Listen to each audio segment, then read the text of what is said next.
Everyone, आज मैं फिर लेके आई हूँ एकदम सॉफ्ट, रुई से भी ज़्यादा मुलायम, जालीदार पिट्ठा की रेसिपी।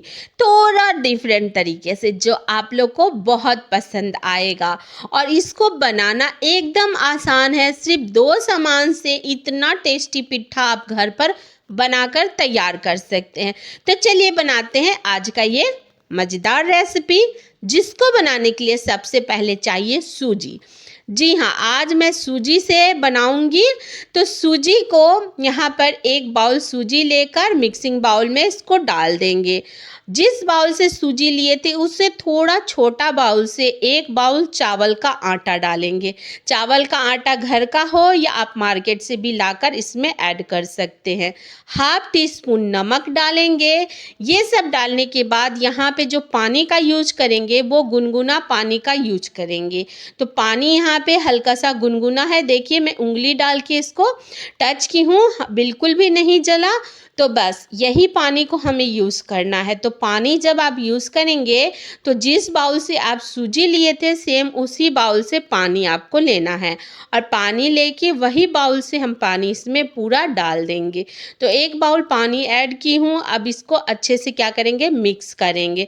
तो यहाँ पे मैसर से या आप इस तरीके से हैंड मैसर या हाथ से आप इसको मिक्स कर ले। इतना मिक्स कर ले कि ये एकदम बिल्कुल दोनों अच्छे से यहाँ पर मिक्स हो जाना चाहिए। तो बस इसी तरीके से मैं इसको चलाते हुए देख सकते हैं, इसको हमें मिक्स करना है।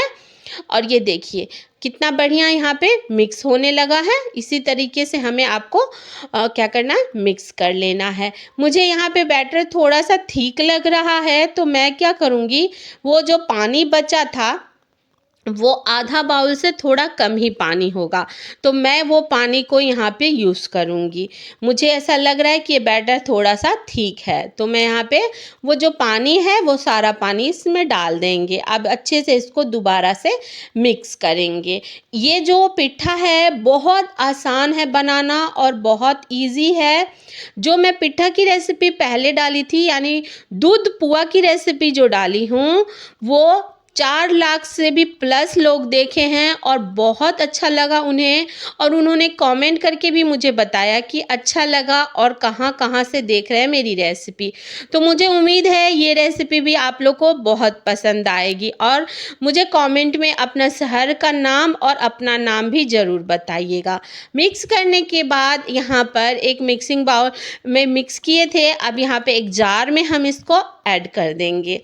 तो सारा यहाँ पे जार में ऐड करने के बाद इसको क्या करना है, हमें पीस लेना है।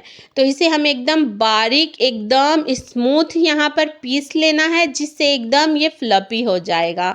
तो चलिए इसको पीस के मिक्सिंग बाउल में निकाल लेंगे। देख सकते हैं कितना परफेक्ट यहाँ पे हो गया है। अब यहाँ पे हाफ टी स्पून के बराबर यहाँ पर हम डालेंगे सोडा, बेकिंग सोडा यहाँ पर हम यूज़ करेंगे, बेकिंग पाउडर मत डालिएगा। सोडा डालेंगे और डालने के बाद अच्छे से इसको इस तरीके से हमें मिक्स करना है। इतना मिक्स करना है कि एकदम फ्लफी और ये जालीदार बनेगा। तो आप देख सकते हैं कितना अच्छा लग रहा है देखने में ही आपका। तो मैं इसको 4 से 5 मिनट के लिए एकदम लगातार चलाते हुए अच्छे से यहाँ पे मिक्स कर दी हूँ। और देखिए कितना परफेक्ट हो गया है। तो देख सकते हैं मैं स्पून से इसको इस तरीके से मैं आपको दिखाऊंगी। कुछ इस तरीके से आपका बैटर होना चाहिए, ना ज़्यादा पतला और ना ही ज़्यादा ठीक होना चाहिए। आप चाहें तो थोड़ा सा और पतला इसको कर सकते हैं, अगर आप थोड़ा पतला बनाना चाहते हैं तो। अब यहाँ पर एक पैन लेंगे इस तरीके से और अच्छे से वहाँ पे थोड़ा सा इस तरीके से हम क्या किए थे, पानी डाल के पोंछ लिए। उसके बाद थोड़ा सा यहाँ पे ऑयल डाले हैं और अच्छे से इसको हम पोंछ लेंगे। एकदम ये चिकना हो जाएगा पैन। और पैन के जगह पे आप कढ़ाई का भी यूज कर सकते हैं, तवा का भी यूज कर सकते हैं, लेकिन ध्यान रखें कि बस वो चिपके ना। अब यहाँ पे थोड़ा सा एकदम ये गरम अच्छा होना चाहिए। उसके बाद यहाँ पर बैटर आप डाल दें। इसको डालकर थोड़ा फ्लेम को हाई रखकर इसको छोड़े। धीरे धीरे ये खुद ब खुद जाली जाली होता जाएगा। मैं यहाँ पे आपको आपको मैं बताऊंगी कि एक छोटे से गलती से भी ये रेसिपी आपका ख़राब हो सकता है और सही नहीं बनेगा। यहाँ पर देख सकते हैं इसमें थोड़ा सा कम जाली आया है, क्योंकि मैं क्या की थी, बहुत ज़्यादा गर्म नहीं था पैन हमारा और फ्लेम को बहुत लो रख दी थी, इसीलिए इसमें जाली बनने में टाइम लगा। ये चीज़ मैं नोटिस की हूँ, इसीलिए मैं आपको प्रॉपर बता रही हूँ। यहाँ पे थोड़ा आप देख रहे होंगे थोड़ा कम जाली सा बना है।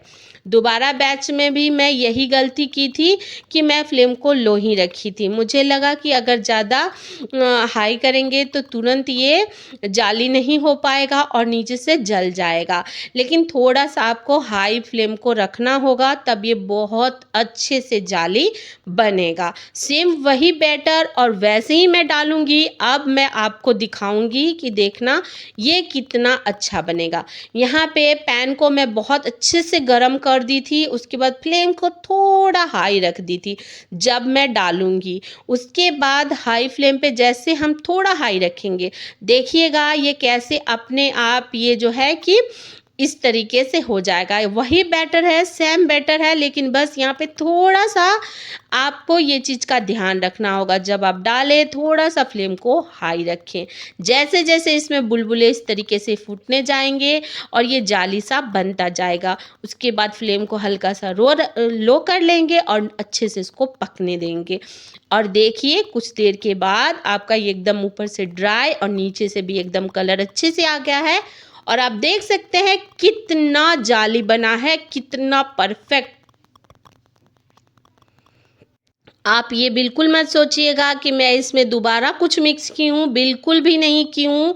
बस ये छोटी सी गलती के वजह से जो 2 बार मैं पहले में बनाई थी उसमें कम जाली पड़े थे, ये आप नोटिस किए होंगे, लेकिन जो मैं बाद में बनाई हूँ उसका जाली बहुत ज़्यादा है। तो बस यही रीज़न है। यहाँ पे एकदम आपका लो नहीं होना चाहिए, थोड़ा हिट होना चाहिए, जिससे डालते ही ये तुरंत से जाली पड़ने लगे। लेकिन देखिए ये भी कितना बढ़िया, एकदम रुई जैसा सॉफ्ट मुलायम और एकदम जालीदार ये बनकर तैयार हो गया है, बिना ऑयल का, और एकदम टेस्टी और हेल्दी। कभी भी बना सकते हैं, मिनटों में बनाकर तैयार कर सकते हैं। बच्चों को क्या, सभी को पसंद आएगा, और जिसको दांत नहीं है वो भी इजीली खा सकता है। तो ये आप अपने बच्चों को बनाकर खिला सकते हैं। इसको मैं यहाँ पे गुड़ की थोड़ा सा गुड़ को मेल्ट करके अच्छे से इसको थोड़ा पका के कुछ भी ऐड नहीं की हूँ और उसको छान ली थी एक बाउल में। इसी के साथ इसको आप डिप करके खाएं। अगर आपको मीठा बहुत पसंद नहीं है तो आप इसको सब्जी के साथ भी खा सकते हैं। जी हाँ, सब्जी के साथ भी बहुत ज़्यादा टेस्टी लगेगा। नहीं तो आप इसको इस तरीके से गुड़ में डिप करके खाएं, या आप इसको गुड़ में पूरा डालकर रख दे तब खाइए, आपकी मर्जी। मैं सोची कि जिसको मीठा कम पसंद है वो इस तरीके से खा सकता है, जिसको बहुत मीठा पसंद है वो पूरा डिप करके खाएगा, और जिसको बिल्कुल पसंद नहीं है तो इसको आप सब्जी के साथ भी खा सकते हैं। तो मुझे आप लोग कमेंट में बताइएगा कि आप लोग को मीठा पसंद है या नहीं, और आप लोग को ये रेसिपी कैसी लगी। इतना हेल्दी, इतना टेस्टी, इतना इजी रेसिपी और क्या ही हो सकता है। और ये रेसिपी आप लोग को ज़्यादा अच्छा लगा हो तो फैमिली, फ्रेंड्स, कलीग, पड़ोसियों के साथ भी रेसिपी शेयर कीजिएगा। कौन सी जगह, कौन से शहर, कौन से कस्बे से देख रहे हैं, कमेंट में बताना बिल्कुल मत भूलिएगा। शहर के साथ साथ अपना नाम भी मुझे बताइएगा, मुझे बहुत अच्छा लगेगा। वैसे मेरे चैनल पे इतना सारा मीठे की रेसिपी है कि आप देखकर बना सकते हैं, एक से बढ़ के एक रेसिपी, और सिंपल, एकदम आसान। तो बस इस तरीके से बनाएं और इसको एंजॉय करें। वीडियो अच्छा लगा हो तो ज़्यादा से ज़्यादा शेयर करें। फिर मिलती हूँ एक न्यू रेसिपी के साथ चटोरी ज़ुबान में। Thank you for watching.